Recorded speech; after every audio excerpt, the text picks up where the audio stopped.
Good morning to all of you. जैसा कि आप लोग को पता है कि अभी हम लोग का chapter 5 Newton's law of motion चल रहा है। इसमें न्यूटन्स लॉ ऑफ मोशन पूर्णतः कंप्लीट हो गया है और अब नए टॉपिक्स इस चैप्टर का फ्रिक्शन हम लोग स्टार्ट करेंगे।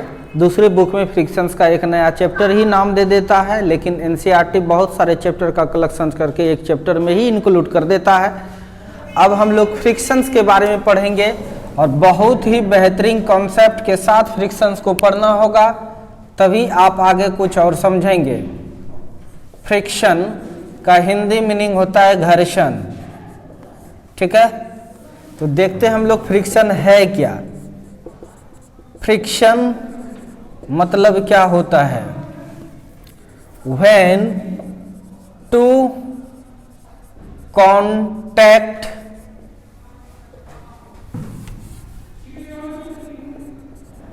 contact surface slides on each other, then this phenomenon is called friction। जब दो संपर्कीय सतह एक दूसरे पर फिसलना या फिसलने की कोशिश या फिसलता है, तो इस घटना को घर्षण कहते हैं। समझना, जैसे सपोज डैट एक ये बॉडी है,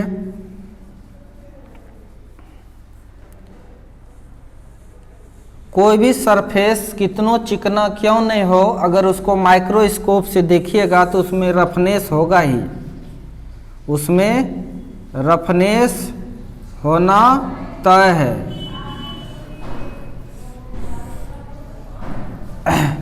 तो ये एक बॉडी है, दूसरा बॉडी ये है। ध्यान दीजिए, ध्यान से देखिए, ये कांटेक्ट सरफेस है। कोई दिक्कत?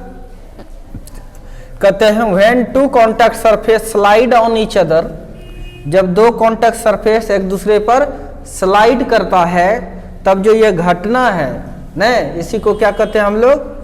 एक घटना है। स्लाइड्स कर रहा है, फिसलता है या ट्राई कर रहा है, स्लाइड्स टू या ट्राई टू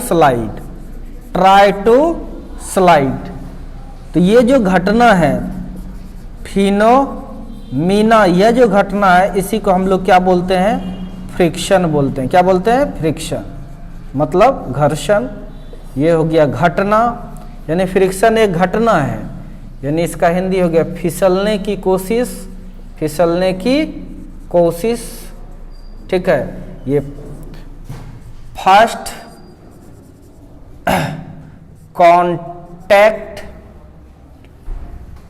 कॉन्टैक्ट सरफेस, और ये वाला हो गया आपका second contact surface.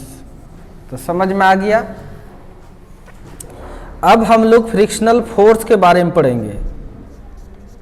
Frictional force, या इसको हम लोग फोर्स ऑफ फ्रिक्शन कहते हैं, या केवल इसको रफली फ्रिक्शन कह देता है। यानी घर्षण बल या घर्षण का बल या घर्षण। ध्यान दीजिए, ये एग्जाम्पल नंबर 1 दे रहा हूं और एक एग्जाम्पल देते हैं, प्रैक्टिकल एग्जाम्पल। ध्यान से देखिए, आप रेती का नाम सुने हैं? रेती कौन कौन नाम सुना है? बोलो जल्दी से, जिसमें चक्कू से धार देते हैं। नहीं, ये दिस इज रेती, रेती, रेती इंग्लिश मीनिंग है रेती, रेती इंग्लिश में इसको हिंदी में भी बोलते हैं हम लोग क्या, रेती। और इस पर एक चाकू है, इस पर एक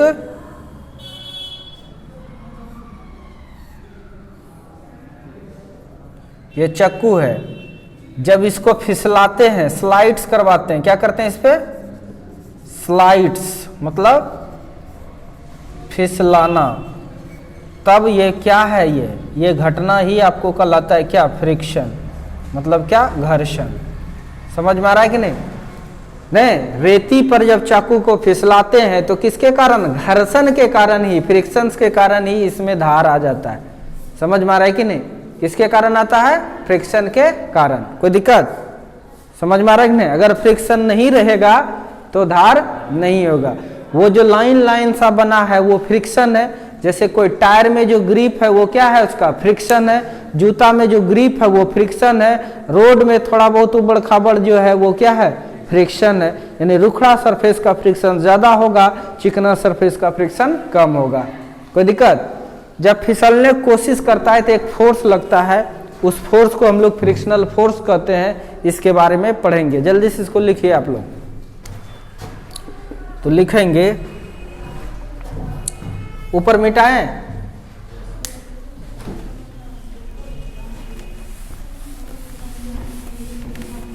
दूसरा एग्जांपल बना लीजिए।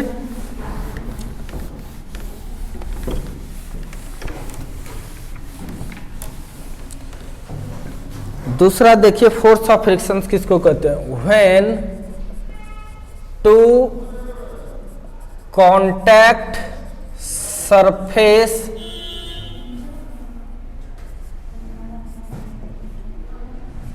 slides on each other or try to slides, then both surface opposes the relative motion by each other by opposing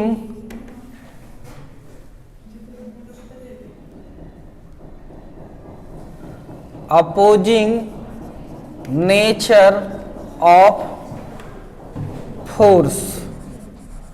Such opposing nature of force is called frictional force. It is denoted by F of S. जब दो वस्तु के संपर्कीय सतह एक दूसरे पर फिसलना चाहती है, एक दूसरे पर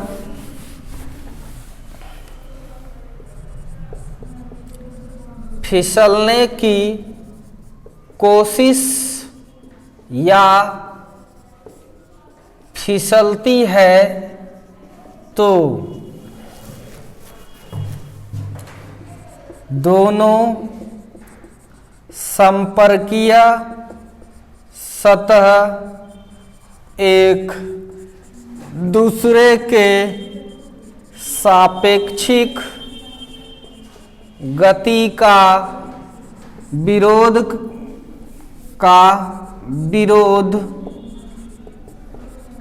विरोधी प्रकृति के बल द्वारा करता है। इस विरोधी प्रकृति के बल को घर्षण बल कहते हैं। घर्षण बल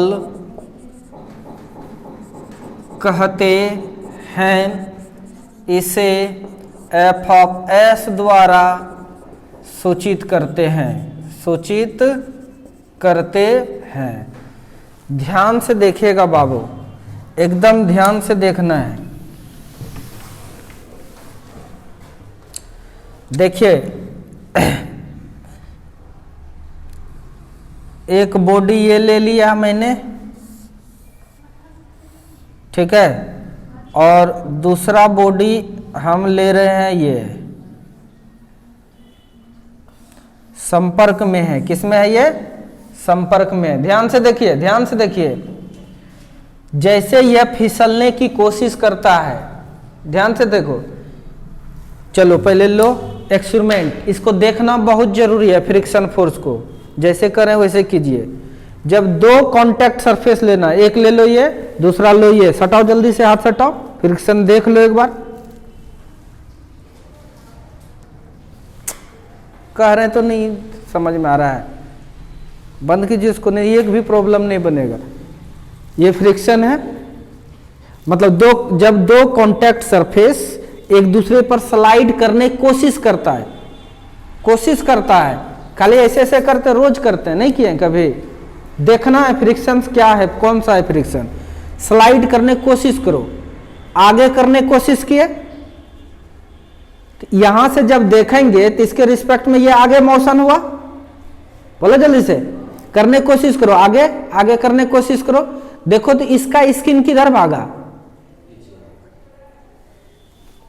क्या तब कर रहे हैं, आगे चला गया, पीछे चला गया, हाँ किधर गया, इसका पीछे गया। नहीं, जब दो संपर्क में है तब देखिए, ये अगर जाना चाह रहा है किधर, आगे, इसका स्किन किधर गया, पीछे गया। कोई दिक्कत? यानी यहां से देखेंगे तब ना इसका मोशन पता चलेगा। यहां से देखे तो इसका मोशन इधर था, फ्रिक्शन किधर लगा, पीछे की ओर। कोई दिक्कत? अब इसका मोशन देखते हैं, यहां से देखेंगे ये आगे गया तो ये लगेगा न पीछे जा रहा है। जैसे ये रोड है, हम देखेंगे दौड़ेंगे तो नहीं लग रहा है रोड पीछे जा रहा है, यानी यहां से जब देखेंगे तो इसका मोशन किधर, पीछे। तो इस सरफेस पर फ्रिक्शन किधर लगेगा, आगे। किधर लगेगा, आगे। वह जो स्किन जैसे सटा के हम आगे किए, स्किन को हटाया ना, जरूर कोई ना कोई फोर्स लगा, वही है फ्रिक्शन फोर्स। कौन हटाया? तो आंसर क्या है, फ्रिक्शन फोर्स हटाया। किसने हटाया? तो ध्यान से देखिए, जब दो बॉडी कांटेक्ट में रहता है, कांटेक्ट सरफेस जब फिसलने की कोशिश करता है, ठीक है, तब अपोजिट नेचर का एक फोर्स लगता है जो कि रिलेटिव मोशन का अपोज करता है। वही जो अपोजिंग नेचर का फोर्स है, दैट इज फ्रिक्शनल फोर्स। समझ में आ गया, दिखाई दे दिया। अब थोड़ा अस्थिर रहना, थोड़ा सा अस्थिर रहना। जैसे ये स्लाइड करने की कोशिश कर रहा है, ध्यान से देखिए, तो यह जब स्लाइड करने की कोशिश किया तो यह रोकेगा निचला सतह, बोलो जल्दी से, रोकेगा ना। तो इसका मतलब ये अगर मोशन इधर करना चाह रहा है, मोशन इधर करना चाह रहा है, तो यह सतह इसको इधर रोकेगा, ये भी इधर रोकेगा, रोकेगा कि नहीं, बोलो जल्दी से, अपोजिट डायरेक्शन में। उसी चीज को हम दिखा देते हैं यहां पर डायरेक्ट कि फ्रिक्शन लगा किधर, अपोजिट में। समझ में आ रहा है कि नहीं? और ये जो सरफेस है, इसका जब आगे किए थे, इसका स्किन किधर भागा था, आगे भागा था ना। इसका मतलब इस पर जो फोर्स लगेगा उल्टा डायरेक्शंस में, उल्टा डायरेक्शंस में। इस सतह पर फोर्स किधर लगेगा, उल्टा डायरेक्शन में। इसीलिए इस सरफेस पर हम लोग फ्रिक्शन इधर दिखा देंगे। समझ में आ रहा है कि नहीं? जितना ये फ्रिक्शन होता है उतना ये भी होगा। कोई दिक्कत? जब दो कांटेक्ट सरफेस एक दूसरे पर स्लाइड करना चाहता है, ठीक है, तब जब यह स्लाइड इधर करना चाहता है तो यहां आके जब देखिएगा तो इसका मोशन इधर हुआ, मतलब रिलेटिव मोशन। उस रिलेटिव मोशन का विरोध किया फ्रिक्शन। अब जब आप यहां आइए, चूंकि इसके मोशन की बात कर रहे हैं, अब ये आगे गया, अगर यह नहीं भी चलता, ये नहीं भी चलता है, तो यहां से जब आप आगे जाइएगा तो लगेगा नहीं ये पीछे जा रहा है। तो यहां से जब देखिएगा तो इसका रिलेटिव मोशन का डायरेक्शन इधर होगा, इसीलिए इस पर फ्रिक्शन जो लगा किधर लगा, उल्टा। यानी रिलेटिव मोशन का हमेशा फ्रिक्शन फोर्स अपोज करता है। यह कॉन्सेप्ट को दिमाग में सेट करना है। नहीं, वही बात हम लोग लिखे हैं यहाँ पे, ठीक है। तब लिखिए, अब लिखिए।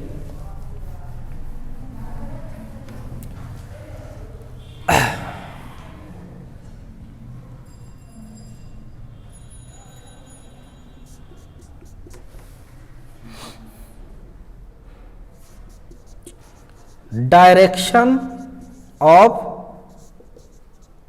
फ्रिक्शन, घर्षण की दिशा। Its direction is in opposite direction of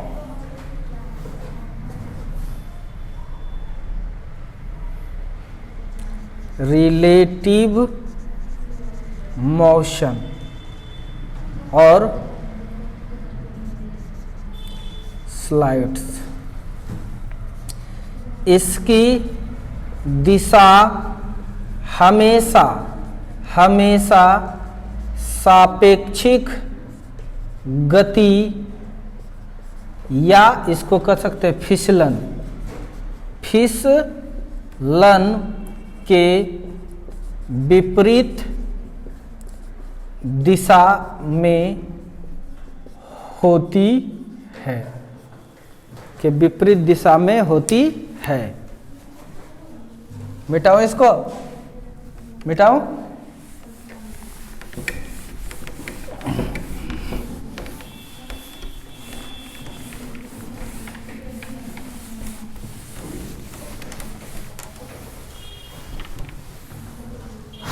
अब देखिए, इसका फिगर बना रहे हैं हम, ध्यान से देखिए। देखो, डायरेक्शन से बताना। पहला नंबर दे रहे हैं कि एक वस्तु ये है, बाबू ध्यान दीजिए, एक बॉडी ये है, दूसरा बॉडी ये है। इस पर फोर्स लगा दिया इधर, तो बताइए फ्रिक्शन किधर होगा? जब फोर्स लगा इधर फिसलना चाहा है, तो इस पर फ्रिक्शन किधर लगेगा? इस पर, इस डायरेक्शन में लगेगा। विरोध करता है हमेशा। अब ये किधर फिसलना चाहेगा? ये रुका भी रहेगा तो इसको क्या लगेगा? इधर फिसल रहा है। या रिलेटिव मोशन देखिएगा तो लगेगा इधर है, तो इस पर जो लगेगा फ्रिक्शन, इस सरफेस पर, वो उल्टा डायरेक्शन में लगेगा। समझ में आ रहा है कि नहीं? ध्यान से देखिए, दूसरा एग्जाम्पल दे रहे हैं, बहुत भयंकर ऐसा। एक बॉडी ये है, इस पर ये दूसरा बॉडी रखा हुआ है, फिर इस पर एक तीसरा बॉडी रखा हुआ है, फिर इस पर एक चौथा बॉडी रखा हुआ है।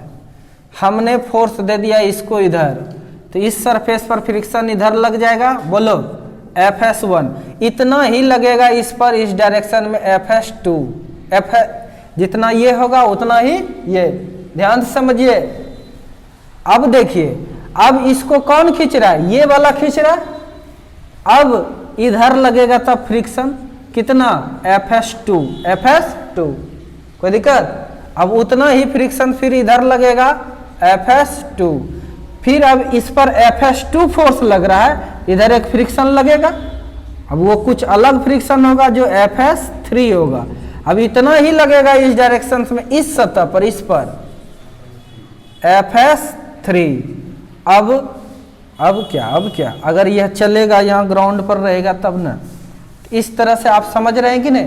ध्यान से देखिए। मूर्खवा मास्टर बता देता है, देखो क्या बता देगा कि एक इधर लगा तो इधर लगेगा, अब सेकेंड वाला यहाँ लगेगा, थर्ड वाला यहाँ लगेगा, इधर से भी सीरीज में लगते चला जाएगा। कोई दिक्कत? लेकिन एक्चुअल में देखिए, फोर्स इधर लग रहा है, तो यहाँ से जब देखेंगे फोर्स इधर लग रहा है, यहाँ से देखेंगे तो रिलेटिव मोशन इसका इधर हुआ, तो उसके अपोज में लगा। कोई दिक्कत? यहाँ से जब देखेंगे तो रिलेटिव मोशन इसका इधर हो रहा है, फ्रिक्शन किधर लगेगा? अपोज में।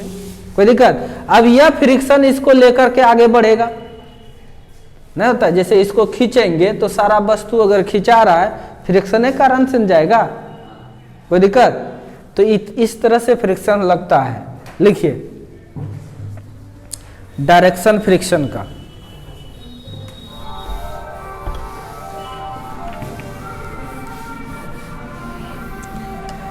अब हम आगे बढ़ते हैं। Nature of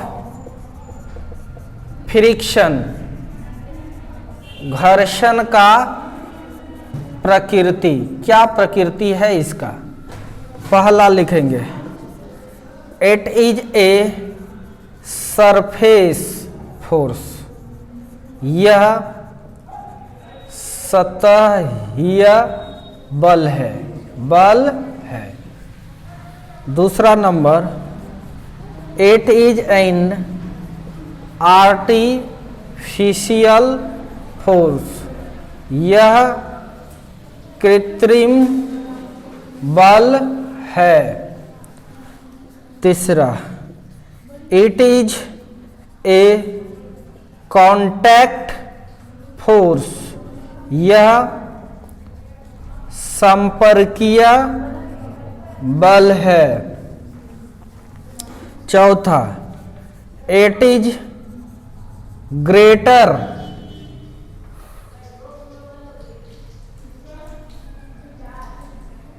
for rough surface, rough contact surface, rough contact surface, यानी इसका हिंदी हो गया, यह रुखड़ा संपर्कीय सतह के लिए अधिक होता है, अधिक होता है।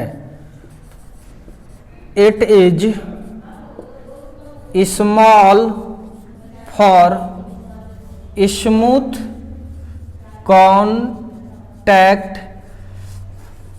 सरफेस, यह चिकना संपर्कीय सतह के लिए कम होता है।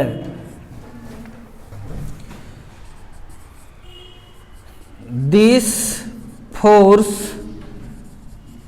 डिपेंड्स अपॉन नेचर ऑफ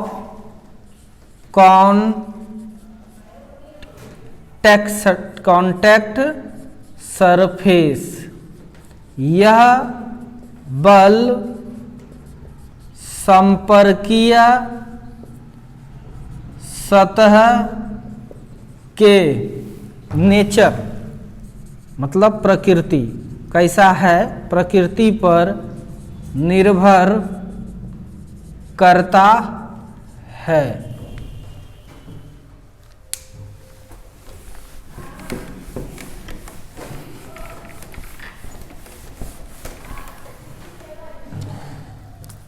सात नंबर,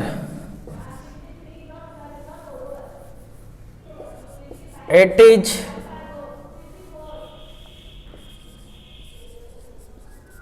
necessary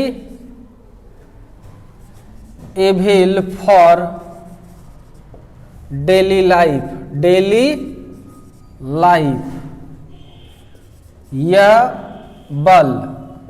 यह बल दैनिक जीवन के लिए जरूरी दुश्मन है, जरूरी दुश्मन है। यहां तक कोई दिक्कत नहीं हुआ होगा? ये लास्ट वाला समझो।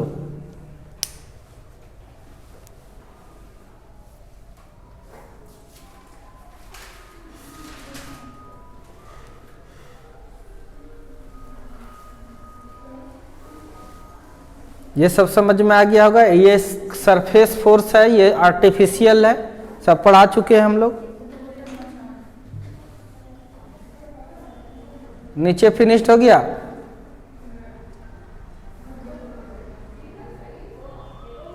अस्थिर हो जाओ, समझो सब का मतलब तुम आराम से समझ गए। ये वाला देखो समझो, it is necessary evil for daily life, यह जरूरी दुश्मन है दैनिक जीवन के लिए। ध्यान से देखिए, इसका मतलब अगर फ्रिक्शन नहीं रहेगा, अस्थिर होके सुनना है, अगर फ्रिक्शन नहीं रहेगा तो चलना संभव है। अगर फ्रिक्शन नहीं रहेगा चलना संभव है। हम चलने के लिए क्या करते हैं, हम पैर को फिसलाना चाहते हैं, उधर फ्रिक्शन उधर से देता है तब हम लोग चलते हैं। समझ में आ रहा है कि नहीं? पैर को फिसलाना चाहते हैं किधर, पीछे की ओर, तो उस फिसलन के अपोजिट डायरेक्शन में फ्रिक्शन लगता है, जिसके कारण से हम लोग चल पाते हैं। तो जिधर मोशन है हम लोग का, उसी डायरेक्शन में चलने क्रम में फ्रिक्शन लगता है। नहीं, मोशन पर फ्रिक्शन फोर्स नहीं सोचना है, रिलेटिव मोशन पर, वो भी किसका, फिसलता जो है वो वाला। हम न चले इधर, लेकिन मेरा पैर किधर फिसलना चाह, पीछे, तो फ्रिक्शन किधर लगेगा, आगे। यह याद रखना है, ठीक है। मूर्खवा सब टीचर क्या बता देता है, मोशन के अपोजिट डायरेक्शन में। ठीक है भाई, हम आगे चल रहे हैं तो फ्रिक्शन पीछे लगना चाहिए, बोलो जल्दी से। लेकिन किधर लगता है, आगे। मोशन बॉडी का नहीं देखना है, किसका देखना है, कांटेक्ट सरफेस का। किसका, तो ये जो कांटेक्ट सरफेस है, इसका मोशन पीछे होना चाह रहा है, पीछे स्लाइड करना चाह रहा है, इसलिए फ्रिक्शन किधर लगेगा, आगे। यहां तक कोई दिक्कत नहीं। यह दैनिक जीवन के लिए बहुत जरूरी है। ध्यान से सुनो, अगर रोड पर फ्रिक्शन नहीं रहेगा तो गाड़ी जहां स्टार्ट करेंगे उसी जगह नाचते रह जाएगा, चलना भी संभव नहीं था। या दीवार में सीमेंट वगैरह सब जो जोड़ते हैं, ये भी क्या है, फ्रिक्शन देते हैं। क्या करते हैं, फ्रिक्शन। कांटी धक्का देते हैं इसमें दीवार में, फ्रिक्शन के कारण ही पकड़ा रहता है, नहीं तो नहीं पकड़ा रहता। ठीक है, तो इस तरह से फ्रिक्शन जरूरी भी है और दुश्मन भी है। जैसे रोड पर ज्यादा फ्रिक्शन हो जाएगा, ज्यादा उबड़ खाबड़ रोड बन जाएगा तो गाड़ी चलाना मुश्किल हो जाएगा, तेल ज्यादा जलेगा। उस समय क्या है, फ्रिक्शन दुश्मन है। बोलो जल्दी से। अगर उसको पूरा चिकना कर दिया जाए, पूरा, तो ब्रेक मारेंगे तो एक्सीडेंट हो जाएगा। समझ में आ रहा है कि नहीं? तुम देखो, कभी कभी क्या होता है, फ्रिक्शन बढ़ाया भी जाता है और कभी कभी फ्रिक्शन को कम भी किया जाता है। ध्यान से देखिए, ऐसा डाइवर्सन वाला रोड तुम देखा होगा, देखा है, बोलो है? यहां पर यह बाइक वाला जब है, यहां पर यह बाइक वाला जब है, ध्यान से देखिए, इधर से जो बस आ रही है, यह दिख नहीं रहा है, दोनों को दिखेगा नहीं ना, जैसे उल्टा पुल है। जैसे ही चढ़ेगा यहां पर तो इसको दिखने लगेगा। बताइए, हार्ड ब्रेक मारने का सिचुएशन बनेगा कि नहीं? बोलो। तुम देखना उस पुल पर इस तरह से रोड पर गिट्टी गिट्टी निकाला हुआ रहता है कि नहीं? तो जहां जहां तुम्हारा देखना ये गिट्टी वाला रोड निकला हुआ रहेगा, नहीं समझे, वहां वहां क्या होता है, एटेंडम ब्रेक मारने का सिचुएशन बनता है। समझ में आ रहा है कि नहीं? एक्सीडेंट से बचने के लिए इंजीनियर पहले से क्या कर देता है, फ्रिक्शन बढ़ा के रख देता है ना, दिया। वहां पर तुम देखना कि हार्ड ब्रेक मारने का सिचुएशन बनता होगा। समझ में आ रहा है कि नहीं? इसीलिए वहां पर ऐसा रोड दे देता है। ये सब क्या कर रहा है, फ्रिक्शन को बढ़ा रहा है। आपका टायर में ग्रिप जो है, टायर में जो ये ग्रिप सब है, ये ग्रिप जो है टायर में, गोटी जिसको बोलते हैं, इट इज द फ्रिक्शन। ये फ्रिक्शन को इंक्रीज कर रहा है। क्या कर रहा है, ये फ्रिक्शन को इंक्रीज कर रहा है। यानी बताइए, फ्रिक्शन जब खत्म हो जाता है तो नया टायर देते हैं कि नहीं? बोलो, तब नया टायर देते हैं कि नहीं हम लोग? तो कभी कभी फ्रिक्शन कम हो जाता है तो बढ़ाते भी हैं। कभी रोड उबड़ खाबड़ पूरा हो गया तो उसको प्लान करते हैं कि नहीं? उस समय फ्रिक्शन को घटाते भी है। तो फ्रिक्शन क्या हुआ, जरूरी भी है और दुश्मन भी है, नहीं? इसीलिए कहा जाता है फ्रिक्शन के बारे में, friction is a necessary evil for daily life. Daily life के लिए फ्रिक्शन जरूरी भी है और दुश्मन भी है। ये सब जो है, ये सब जो आपका क्या है, ये सब आपका फ्रिक्शन है। क्या है ये सब? फ्रिक्शन। लिख लीजिए, लिख लीजिए, घर्षण। ये सब आपका क्या बताता है? घर्षण, फ्रिक्शन के बारे में।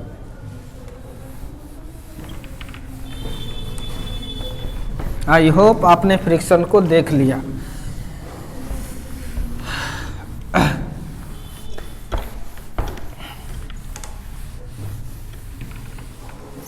अब आइए हम लोग चलते हैं कॉज ऑफ फ्रिक्शन, मतलब घर्षण के कारण क्यों घर्षण होता है। There are two theory for cause of friction। घर्षण के कारण का दो सिद्धांत है। दो सिद्धांत है। कितना सिद्धांत है बाबू? दो सिद्धांत है और खतरनाक है, यानी साइंटिस्ट इसे दो तरह से समझता है। साइंटिस्ट इसे दो तरह से समझता है। पहला है ओल्ड थ्योरी, मतलब पुराना सिद्धांत। पुराना कैसे फ्रिक्शंस को देखता था, ये देखिए। पुराना सिद्धांत में फ्रिक्शंस को कैसे देखा जाता था? The roughness of contact surface is the cause of friction. पुराना सिद्धांत के अनुसार कहता है संपर्कीय सतह के रुखड़ापन ही घर्षण के कारण है। यही मानना है साइंटिस्ट का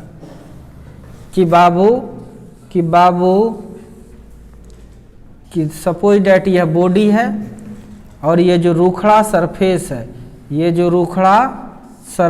है, यही कारण है फ्रिक्शन का। ये रफ सरफेस है। कैसा सरफेस है ये?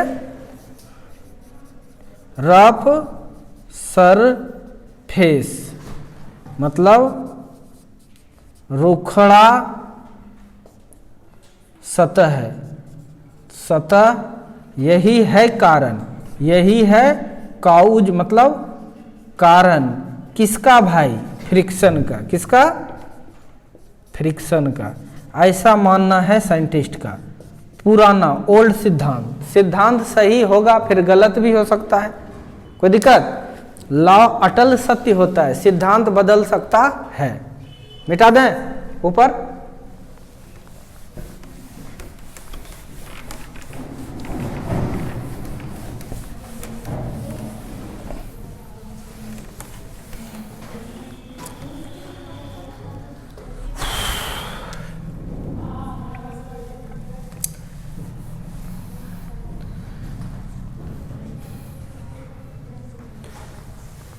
दूसरा नंबर आप लिखे चलिए मॉडर्न थ्योरी, आधुनिक सिद्धांत। आधुनिक सिद्धांत इसका क्या है? The cause of friction is the electromagnetic force of attraction between both contact surface। विद्युत या दोनों संपर्कीय सतह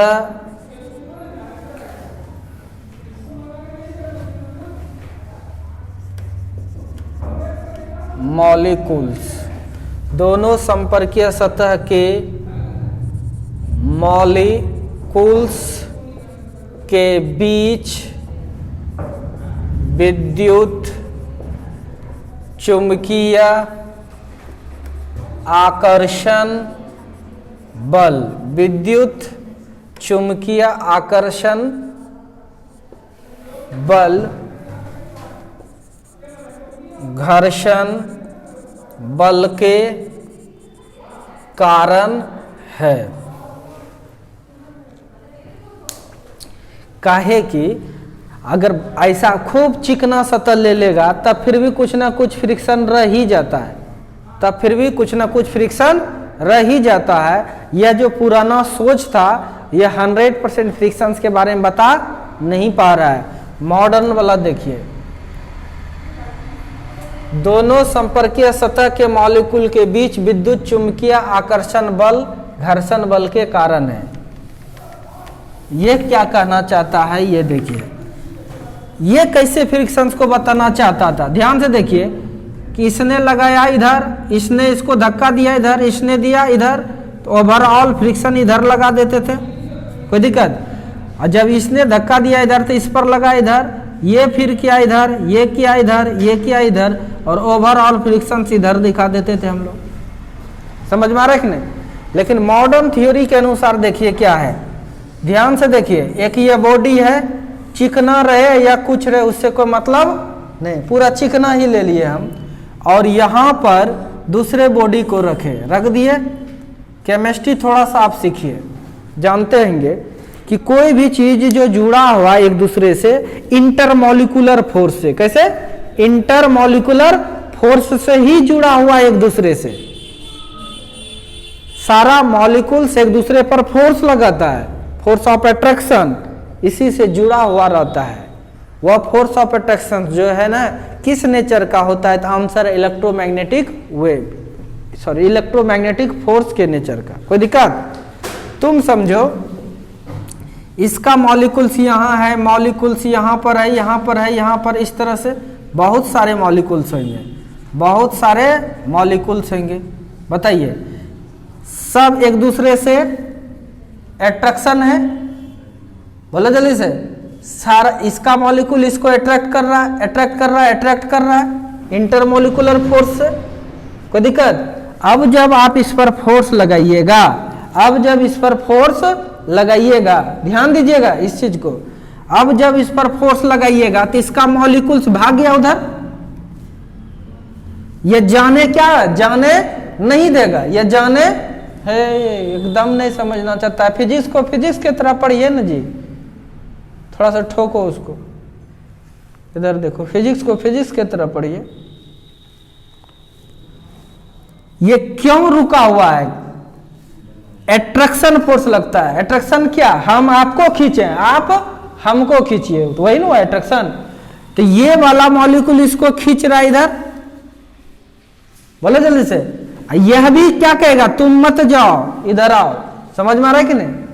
बोलो जल्दी से। यह भाग कर यहां चला आया, ये यहां चला आया, यह कहेगा कि नहीं जाओ, रुको। ये भी फिर खींचेगा इसको, तब ना अट्रैक्शन होगा। एवं प्रकार से कहने का मेरा मतलब है कि ये सबका डायरेक्शन इस डायरेक्शन में हो जाएगा,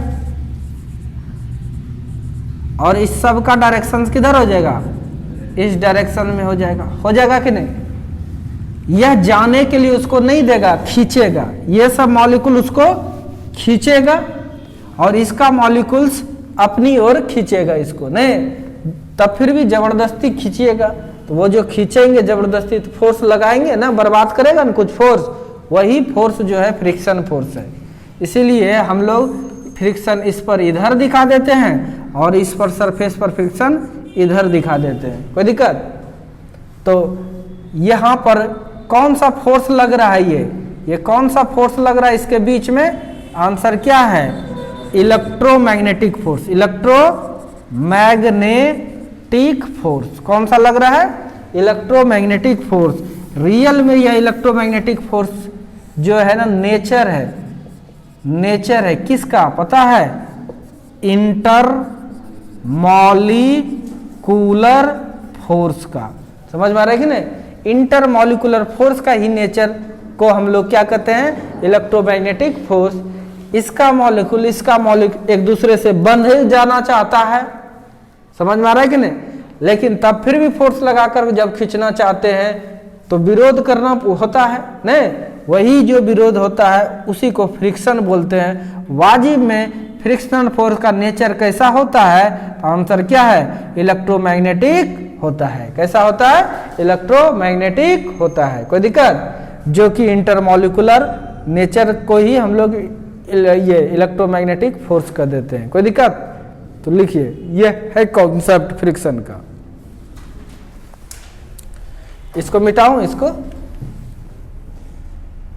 मिटा दूं?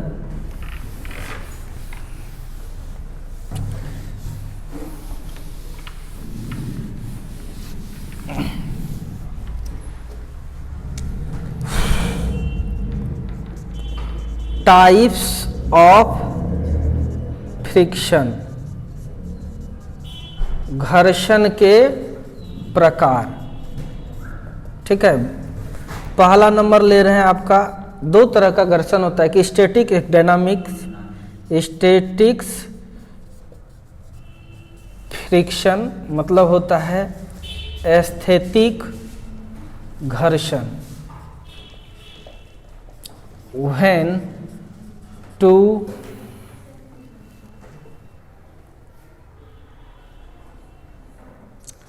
contact surface try to slide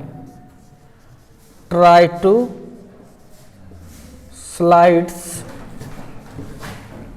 on each other,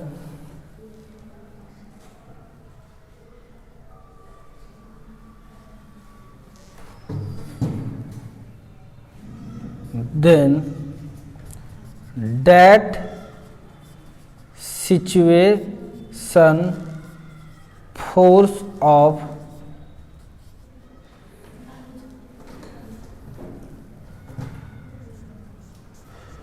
friction is called static friction. It is denoted by F of S.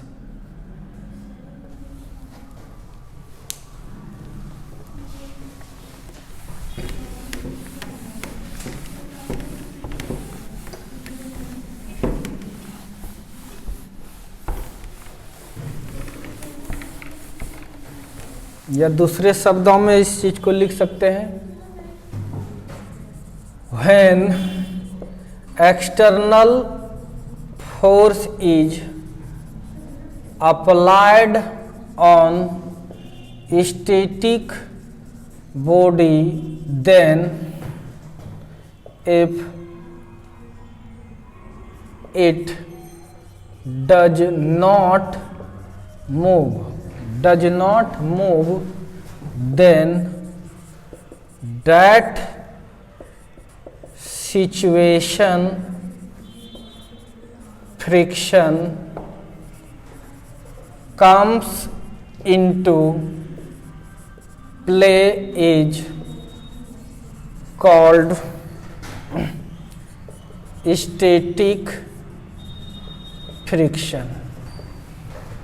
Hindi इसका लिख देते हैं, जब किसी स्थिर वस्तु पर बाह्य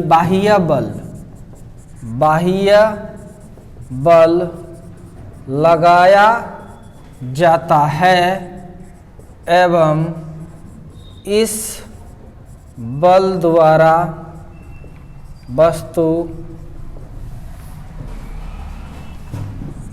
गति नहीं करता है, तो उस स्थिति में लगने वाले घर्षण को स्थैतिक घर्षण कहते हैं। इसे एफ ऑफ एस द्वारा सूचित किया जाता है, सूचित किया जाता है। हमारे प्यारे मित्रों, ध्यान देना है, समझना है, फिर उतारते रहना। ध्यान दीजिए, ये सरफेस है और इस पर एक बॉडी रखा हुआ है, अच्छी बात है। जब आप इधर फोर्स लगाइएगा, यही है अप्लाइड फोर्स। अप्लाइड फोर्स मतलब आरोपित बल। तो ऑब्वियसली इधर फिसलना चाहेगा तो फ्रिक्शन किधर लगेगा, उल्टा डायरेक्शन में, एफ ऑफ एस। ये अगर चला नहीं, किस में रहा, ये रेस्ट में। किस में रहा, ये रेस्ट में, चला नहीं, तब जो ये फ्रिक्शन है, ये जो फ्रिक्शन है, ये जो फ्रिक्शन है, इसी का नया नाम हो जाता है क्या, स्टैटिक फ्रिक्शन। क्या नाम हो जाता है इसका, स्टैटिक फ्रिक्शन, स्थैतिक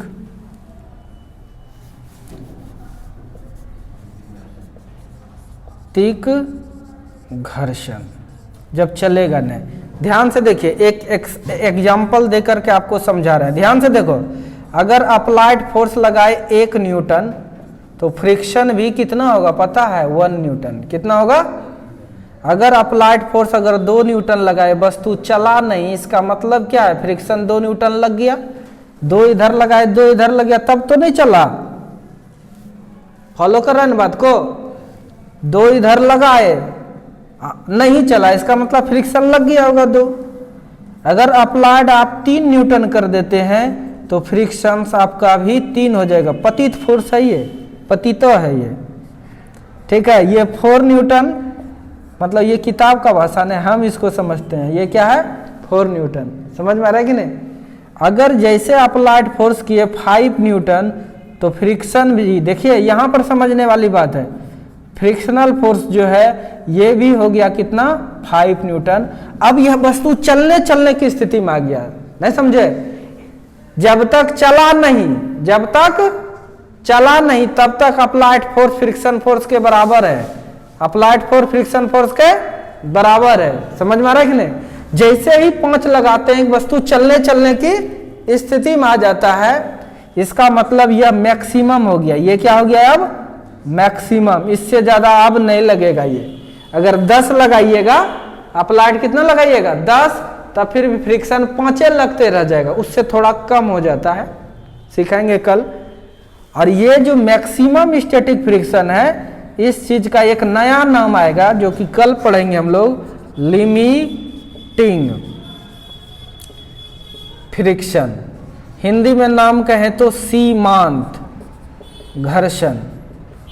सीमांत मतलब होता है कि अब इसका सीमा अंत हो गया, अब इसका सीमा अंत हो गया, अब इससे ज्यादा यह नहीं लगेगा, इसलिए इस फ्रिक्शन का नाम क्या है, सीमांत घर्षण, मतलब लिमिटिंग फ्रिक्शन।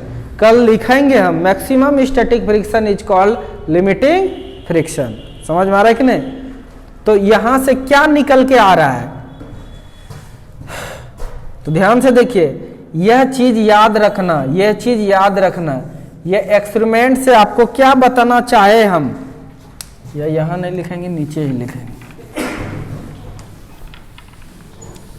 इस एक्सपेरिमेंट से क्या बताना चाहे, तो यहां पर लिखेंगे हैंस मतलब इस प्रकार आप क्या देखें कि अप्लाइड फोर्स जो है, क्या है, अप्लाइड फोर्स जितना है वही बराबर होता है किसका, स्टैटिक फ्रिक्शन का। समझ में आया कि नहीं आया। यानी अप्लाइड फोर्स बराबर होता है हमेशा किसका, स्टैटिक फ्रिक्शन का। यानी फोर्स लगाए 10 न्यूटन, वस्तु चला नहीं, पूछेगा बताओ फ्रिक्शन कितना है, तो 10 ही है। कितना है, 10 ही है। नहीं समझ में आया कि यानी स्टैटिक फ्रिक्शन हमेशा अप्लाइड फोर्स के बराबर होता है। कोई दिक्कत, किसी इस दीवार पर, यहां पर अगर यदि हमने 100 न्यूटन लगाया फोर्स, ये हिला नहीं, पूछेंगे बताइए कितना फ्रिक्शन है, इस दीवार में का 100 ही होगा, नहीं चल दिया तब कम होगा, थोड़ा सा 100 से थोड़ा सा घटता है, ज़्यादा नहीं। कोई दिक्कत समझ में आ गया? कल हम लोग और फ्रिक्शन का टाइप भी पढ़ेंगे, यानी फ्रिक्शन का कल थ्योरी समाप्त कर देंगे, कल फ्रिक्शन का थ्योरी समाप्त कर देंगे। ठीक है, थैंक यू।